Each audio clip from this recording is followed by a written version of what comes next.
Okay, so we are now up to step 6 in this series of 7 videos to get you up and running with Calxa.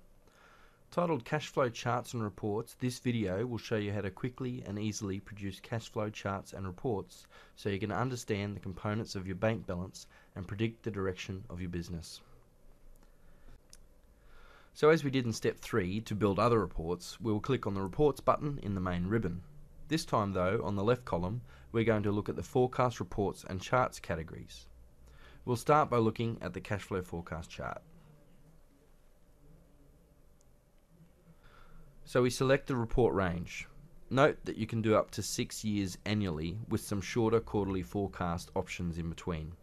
But for longer forecasts, you will require budgets for those years. The default is 1 year monthly, and that is what we will use today. Select the starting month, which defaults to this month, and then select a budget version. Now this budget version is a great feature. If you create multiple budget versions, you can easily and quickly create different scenario cash flows. For example, a best case and worst case cash flow, just by using multiple budget versions. Now that we have our criteria, just click Display Report. Okay. So let's explain the components of this chart. You can see there is both a bar graph and a line graph. The line graph represents your bank balance, while the bar graph represents the components of your bank balance movement.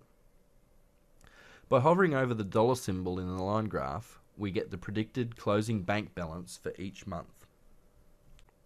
Now looking at the bar graph, you can see there are multiple coloured bars, and each colour represents an account category, such as income, expense, liability. And using the key in the upper right, here we can see which colour represents which account type.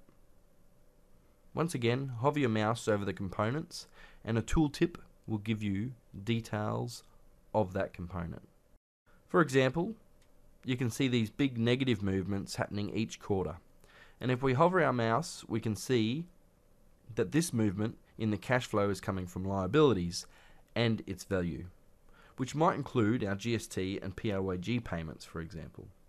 The positive movements are obviously coming from our income. So that is all the components of a cash flow chart. You can replay the chart at any time or pause the replay by clicking on the pause or replay buttons here.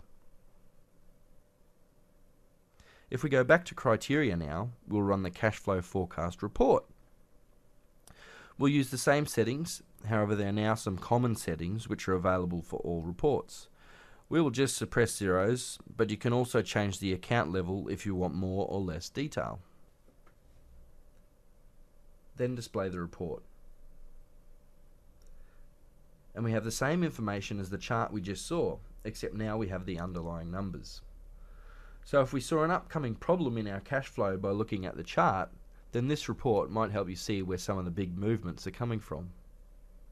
Basically, we have an opening balance, predicted cash movements through your P&L accounts and balance sheet accounts, shown as cash inflows and cash outflows, which then reflects a closing balance for the month. And this pattern is repeated throughout the report. So that brings us to the end of step 6. I hope you find the cash flow forecast report and chart a very useful tool in your business. And if you have any further questions about cash flow, feel free to call Calxa customer support on 1800 733 249 or email helpme@calxa.com. For sales inquiries, please call 1800 733 149 or email tellmemore@calxa.com. See you in step 7, customizing reports.